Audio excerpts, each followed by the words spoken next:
اعوذ باللہ من الشیطان الرجیم بسم اللہ الرحمن الرحیم ربی اشرح لی صدری ویسر لی امری واحلل عقدۃ من لسانی یفقہوا قولی۔ السلام علیکم رحمۃ اللہ وبرکاتہ۔ عزیز طالبات، سورہ بقرہ رکوع نمبر 6 ہم نے شروع کیا ہوا ہے، اس کی ہم نے آیت نمبر 50 تک ترجمہ اور تشریح کر چکے ہیں۔ آج ہم آیت نمبر 51، 52، 53 اور 54 کا ترجمہ اور تشریح کریں گے۔ آیت نمبر 51 نکال لیں۔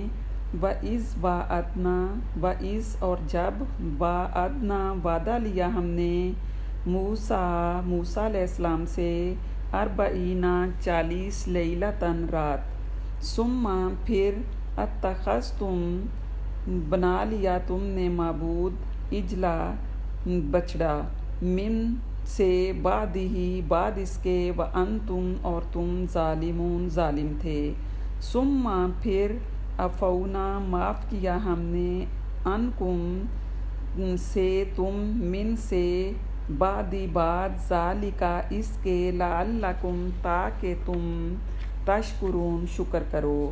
وَإِذْ اور جب، آتینا ہم نے دی، موسیٰ علیہ السلام کو، کتاب، والفرقان اور فرقان، لعلکم تاکہ تم، تہتدون ہدایت پاؤ۔ وَإِذْ اور جب، قالا کہا، موسیٰ علیہ السلام نے، لقومہ اپنی قوم سے، یا قومی اے میری قوم، انکم بے شک تم نے، ظلمتم ظلم کیا تم نے، انفسکم اپنی جانوں پر، باتخاذکم العجل بچڑے کو معبود بنا کر، فتوبوا پس توبہ کرو، الی طرف، بارئکم پیدا کرنے والا اپنے، فاقتلوا پس تم قتل کرو، انفسکم اپنی جانوں کو، ذالکم یہ، خیر لکم بہتر ہے تمہارے لیے، عند نزدیک، بارئکم پیدا کرنے والے تمہارے، فتاب پس اس نے توجہ کی، علیکم تم پر، انہ ہوا بے شک وہ، تواب توبہ قبول کرنے والا، رحیم رحم کرنے والا ہے۔ اب ہم اس کا بامحاورہ ترجمہ دیکھتے ہیں۔ وَإِذْ وَعَدْنَا مُوسَىٰ 40 لیلۃً اور جب ہم نے موسیٰ علیہ السلام سے 40 راتوں کا وعدہ لیا، ثُمَّ اتَّخَذْتُمُ الْعِجْلَ مِن بَعْدِهِ پھر تم نے اس کے بعد بچڑے کو معبود بنا لیا، وَأَنْتُمْ ظَالِمُونَ اور تم ظالم ہو، ثُمَّ عَفَوْنَا عَنْكُمْ مِن بَعْدِ ذَلِكَ پھر ہم نے تمہیں اس کے بعد معاف کیا، لعلکم تشکرون تاکہ تم شکر ادا کرو۔ وَإِذْ آتَيْنَا مُوسَىٰ الْكِتَابَ وَالْفُرْقَانَ اور جب ہم نے موسیٰ علیہ السلام کو کتاب اور فرقان عطا کیے، لعلکم تہتدون تاکہ تم ہدایت پاؤ۔ وَإِذْ قَالَ مُوسَىٰ لِقَوْمِهِ اور جب موسیٰ علیہ السلام نے اپنی قوم سے کہا، یا قومی اے میری قوم، انکم ظلمتم انفسکم بے شک تم نے اپنی جانوں پر ظلم کیا، باتخاذکم العجل بچڑے کو معبود بنا کر، فتوبوا الی بارئکم پس تم اپنے پیدا کرنے والے سے توبہ کرو، فاقتلوا انفسکم اور اپنی جانوں کو قتل کرو، ذالکم خیر لکم عند بارئکم یہ بات بہتر ہے تم پر تمہارے رب کے نزدیک، فتاب علیکم پس اس نے تمہاری توبہ قبول کی، انہ ہوا تواب الرحیم بے شک وہ توبہ قبول کرنے والا مہربان ہے۔ آیت نمبر 51 سے 54 تک 4 آیات جو ہیں ان کا ترجمہ میں نے آپ کے سامنے جو ہے وہ کیا۔ تو ان آیات میں واقعہ گوسالہ پرستی کا ذکر ہے۔ فرعون سے نجات حاصل کرنے کے بعد جب بنی اسرائیل جزیرہ نمائے سینا میں پہنچ گئے تو حضرت موسیٰ علیہ السلام کو اللہ تعالیٰ نے کوہ طور پر اعتکاف کے لیے بلایا تاکہ ان کو اپنی قوم کے لیے جو اب آزاد ہو چکی تھی ہدایات زندگی دیے جائیں۔ حضرت موسیٰ علیہ السلام کے پیچھے ان کی قوم نے جو اپنے ہمسایہ اقوام مصر اور کنعان میں گائے اور بیل کی پرستش سے بہت متاثر تھے، گائے کے بچے کو پوجنا شروع کر دیا اور شرک میں مبتلا ہو گئے۔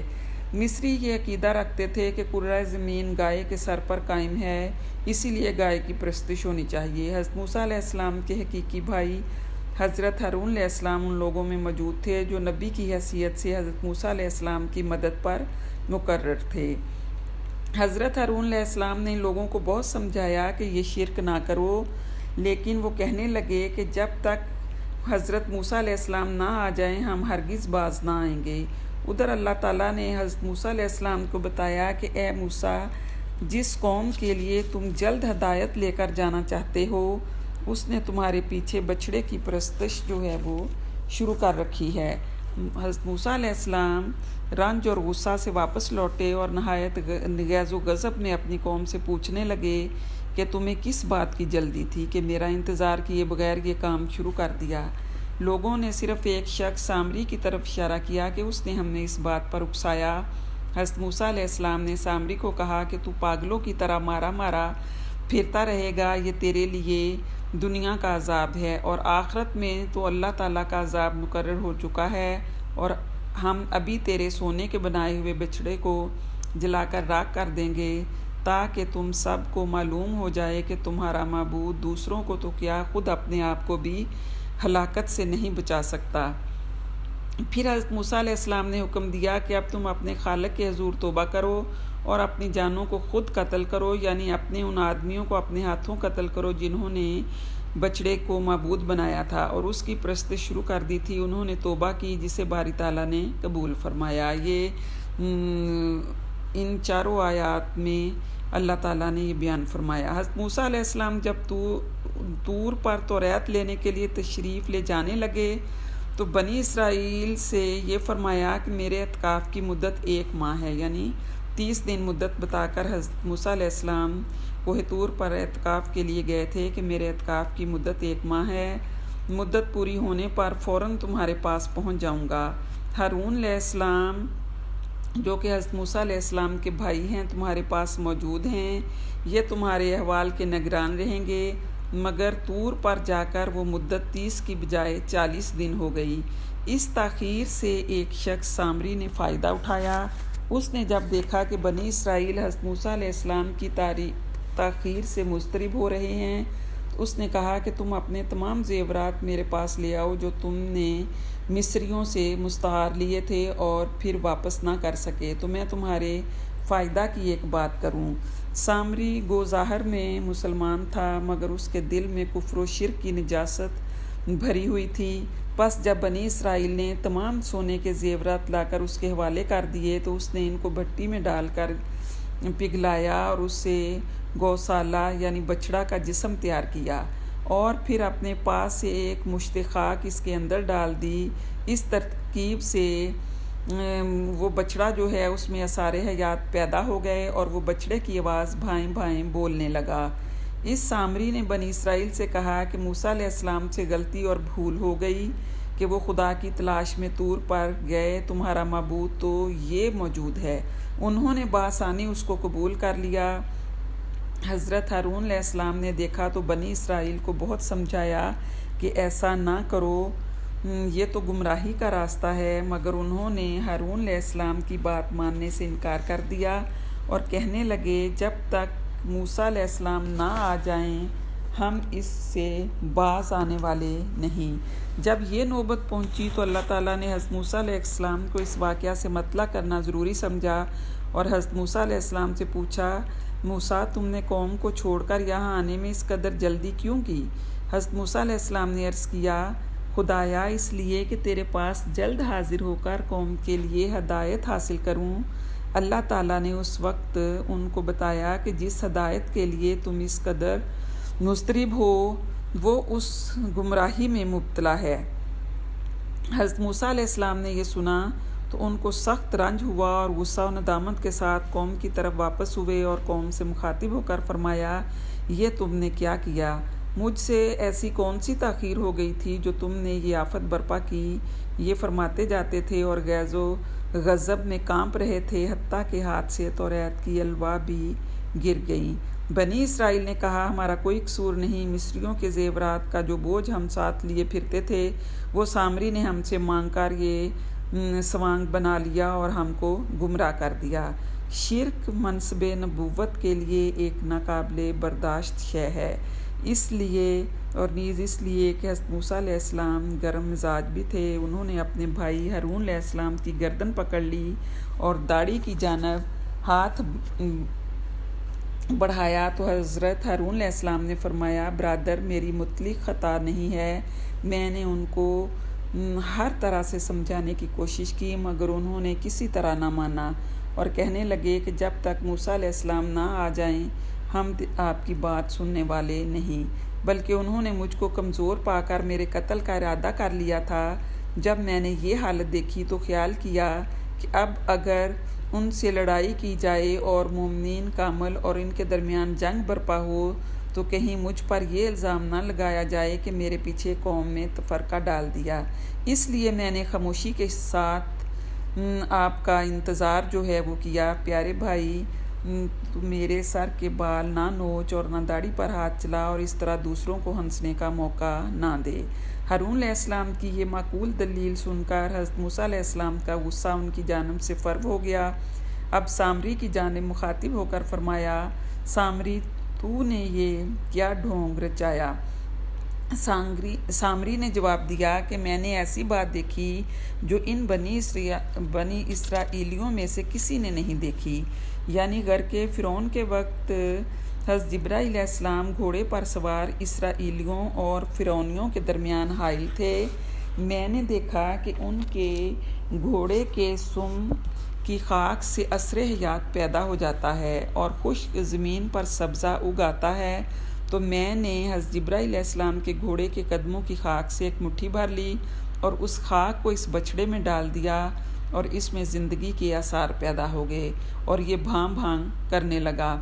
حضرت موسیٰ علیہ السلام نے فرمایا اچھا اب تیرے لیے دنیا میں یہ سزا تجویز کی گئی ہے کہ تو پاگلوں کی طرح مارا پھرے اور جب کوئی انسان تیرے قریب آئے تو تو اس سے بھاگتے ہوئے یہ کہے کہ دیکھنا مجھ کو ہاتھ نہ لگانا، یہ تو دنیا کا عذاب ہے، اور قیامت میں ایسے نافرمانوں اور گمراہوں کے لیے جو عذاب مقرر ہے وہ تیرے لیے وعدہ الہی کی صورت میں پورا ہونے والا ہے۔ اے سامری یہ بھی دیکھ کہ تو نے جس گوشالہ کو معبود بنایا تھا اور اس کی امید لگا کر بیٹھا تھا، ہم ابھی اس کو آگ میں ڈال کر خاکیہ دیتے ہیں اور اس خاک کو دریا میں پھینک دیتے ہیں کہ تجھ کو اور تیرے ان بیوقوف مقتدیوں کو معلوم ہو جائے کہ تمہارے معبود کی قدر و قیمت اور طاقت و قوت کا یہ حال ہے کہ وہ دوسروں پر عنایت و کرم تو کیا کرتا خود اپنی ذات کو ہلاکت و تباہی سے نہ بچا سکا۔ بدبختو یہ معمولی بات بھی نہ سمجھ سکے کہ تمہارا معبود تو صرف وہی ایک معبود ہے جس کا نہ کوئی ساجی ہے نہ اس کا کوئی شریک ہے اور وہ ہر شے پر قادر ہے۔ تو ان 4 آیات میں یہ واقعہ جو ہے مذکور ہے اور اس میں اللہ تعالیٰ نے بنی اسرائیل پر ہونے والے کن انعامات کا ذکر کیا ہے۔ چوتھا انعام جو بنی اسرائیل پر ہوا وہ معافی کا اعلان ہے کہ ان آیتوں میں اللہ تعالیٰ اپنا چوتھا انعام یاد دلا رہے ہیں کہ جو بحیرہ کلزم کے پار اترنے کے بعد ظہور میں آیا۔ اللہ تعالیٰ نے موسیٰ علیہ السلام کو کوہ طور پر انعام و عنایت دینے کے لیے 30 دن کے لیے بلایا، پھر یہ مدت بڑھا کر 40 دن کر دی گئی۔ بنی اسرائیل نے شکر گزاری کی بجائے حضرت موسیٰ علیہ السلام کے بعد سامری جادوگر کے کہنے کے مطابق ایک بچڑے کو معبود بنا لیا۔ اس سزا میں سب کو ہلاک کر دیا جاتا مگر اللہ تعالیٰ نے ان کے لیے معافی کا اعلان کر دیا۔ یہ بنی اسرائیل پر چوتھا انعام تھا۔ اور 5واں انعام اللہ تعالیٰ نے بنی اسرائیل پر کیا کیا؟ توریت کا عطیہ کہ بنی اسرائیل کو کتاب اور فرقان جو ہے وہ عطا کی گئی۔ کتاب سے مراد توریت ہے، فرقان کے معنی فرق کرنے والی چیز۔ بعض علماء کہتے ہیں کہ اس سے مراد توریت ہے، تو یہ تورات کا وصف ہے کہ حق و باطل میں فرق کرتی ہے، تو لہٰذا یہ 5واں انعام اللہ تعالیٰ نے بنی اسرائیل پر کیا۔ اور ساتواں نام، چھٹا انعام جو ہے وہ اللہ تعالیٰ نے بنی اسرائیل پر کیا کیا کہ جزوی قتل جو ہے ان کا ہوا۔ تو جرم جو ہے اس انعام میں، چھٹے انعام میں اللہ تعالیٰ کیا فرما رہے ہیں کہ موسیٰ علیہ السلام کو کوہ طور سے واپس آئے، جب حضرت موسیٰ علیہ السلام کوہ طور سے واپس آئے تو گوسالہ پرستی کا عجیب منظر دیکھا۔ فرمایا جن لوگوں نے شرک کا ارتکاب نہیں کیا بچڑے کی پوجا کرنے والوں کو قتل کریں۔ فَاقْتُلُوا أَنفُسَكُمْ، یعنی ہر شخص اپنے اپنے قریبی عزیز کو قتل کرے۔ اسرائیلی شریعت میں مشرک کی سزا قتل تھی، موسیٰ علیہ السلام نے یہ سزا بے گناہوں کے ہاتھوں گناہ گاروں کو دلوائی۔ بنی اسرائیل کے 3 گروہ تھے۔